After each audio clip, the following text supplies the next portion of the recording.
या व्हिडिओमध्ये आपण बघणार आहोत RX रिमाइंडर.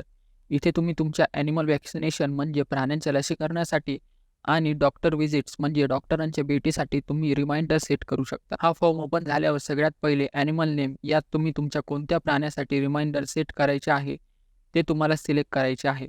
UID नंबर यात त्या प्राण्याचा गव्हर्नमेंट रजिस्टर UID नंबर टाकायचा आहे. रिमाइंडर यात तुम्ही कोणती आणि कशा प्रकारची रिमाइंडर सेट करायचे आहे ते टाकू शकतात. सिम्प्टम्स यात तुम्हाला तुमच्या प्राण्यामध्ये कोणते लक्षणे दिसत आहेत किंवा नाहीत ते टाकायचे आहेत.